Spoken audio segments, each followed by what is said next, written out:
Good morning students. कक्षा 11 की वाणिज्य वर्ग की ऑनलाइन क्लास में आपका स्वागत है। आपका सब्जेक्ट है बीओ यानी बिजनेस ऑर्गेनाइजेशन, जिसे आप हिंदी में कह सकते हैं व्यावसायिक संगठन। कल आपने पढ़े थे संयुक्त हिंदू परिवार के गुण।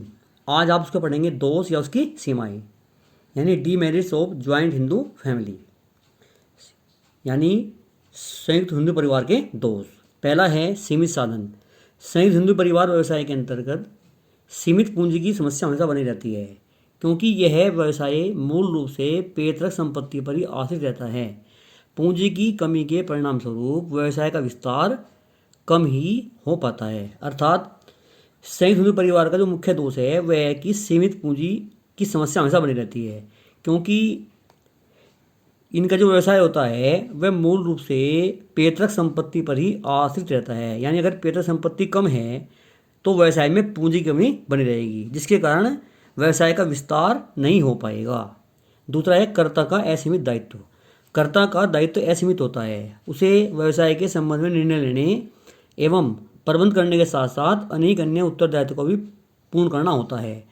उसकी निजी संपत्ति का उपयोग व्यवसाय के ऋणों को चुकाने में भी किया जा सकता है। अर्थात संयुक्त हिंदू परिवार व्यवसाय का जो सबसे बड़ा सदस्य होता है उसे कहते हैं कर्ता, यानी कि मुखिया। उसका दायित्व असीमित होता है, अर्थात उसे व्यवसाय के संबंध में निर्णय लेने एवं प्रबंध करने के साथ साथ अनेक अन्य उत्तरदायित्व को भी पूर्ण करना होता है। यानी उसके ऊपर व्यवसाय के संबंध में निर्णय लेने और प्रबंध के अलावा परिवार के अन्य दायित्व भी रहते हैं, जिन्हें उसे पूर्ण करना होता है। इसके अलावा क्योंकि उसका दायित्व असीमित है तो उसकी निजी संपत्ति का उपयोग व्यवसाय के ऋणों को चुकाने में भी किया जा सकता है, जो उसके लिए एक ही बहुत ही बड़े जोखिम का कार्य है। तीसरा है कर्ता का प्रभुत्व। इसमें कर्ता के प्रभुत्व के कारण पारिवारिक इकाई के भंग होने की संभावना बनी रहती है। कर्ता अकेले ही व्यवसाय का प्रबंध करता है और अन्य सदस्यों को कभी कभी उसके निर्णय स्वीकार नहीं होते हैं। अर्थात इसमें क्योंकि कर्ता ही परिवार का सबसे बड़ा सदस्य होता है और वह मुखिया होता है, तो उसका परिवार में प्रभुत्व रहता है। प्रभुत्व का मतलब है उसका परिवार में होल्ड रहता है। सारे निर्णय उसी के द्वारा लिए जाते हैं और उसी के द्वारा ही व्यवसाय का प्रबंध किया जाता है, जिसके कारण कभी कभी परिवार के अन्य सदस्यों को उसके निर्णय स्वीकार नहीं होते हैं। इसके कारण संयुक्त हिंदू परिवार व्यवसाय के टूटने की संभावना रहती है और वे उनमें आपस में वैमनस्य की भावना जागृत हो जाती है, जो संयुक्त हिंदू परिवार व्यवसाय के लिए अच्छा नहीं है। चौथा लास्ट है सीमित प्रबंध कौशल। कर्ता का सभी क्षेत्र में विशेषज्ञ होना आवश्यक नहीं है, इसलिए व्यवसाय को उसके द्वारा लिए गए गलत निर्णय के परिणाम को भी भुगतना होता है।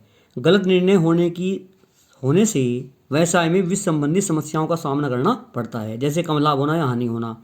अतः हम कह सकते हैं कि वर्तमान समय में संयुक्त हिंदू परिवार व्यवसाय पतन की ओर है, जिसका कारण यह है कि अब संयुक्त हिंदू परिवार की संख्या कम होती जा रही है, क्योंकि अब एकल परिवार का ही प्रचलन बढ़ रहा है। अर्थात जो परिवार का कर्ता होता है, मुखिया होता है, जो व्यवसाय का संचालन करता है, उसका सभी क्षेत्र में पारंगत होना आवश्यक नहीं है, जिसके कारण कभी कभी उसके द्वारा लिए गए गलत निर्णयों के कारण व्यवसाय को हानि की संभावना रहती है, जिससे व्यवसाय को वित्त संबंधी समस्याओं का सामना करना पड़ता है। यानी पैसे की समस्या उत्पन्न हो जाती है, जैसे कम लाभ होना या हानि होना।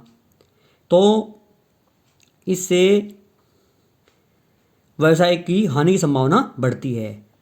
अतः इसके आधार पर हम कह सकते हैं कि वर्तमान समय में संयुक्त हिंदू परिवार का व्यवसाय पतन की ओर है, यानी कि अब जब संयुक्त हिंदू परिवार व्यवसाय कम होता जा रहा है। इसका मुख्य कारण ये है कि अब संयुक्त हिंदू परिवारों की संख्या कम होती जा रही है और एकल परिवार का प्रचलन बढ़ रहा है। यानी कि संयुक्त हिंदू परिवार लगातार कम होते जा रहे हैं और भारत में एकल परिवार का प्रचलन बढ़ रहा है, जो संयुक्त हिंदू परिवार व्यवसाय के लिए सही नहीं है। इस प्रकार आपका आज का टॉपिक कंप्लीट हुआ।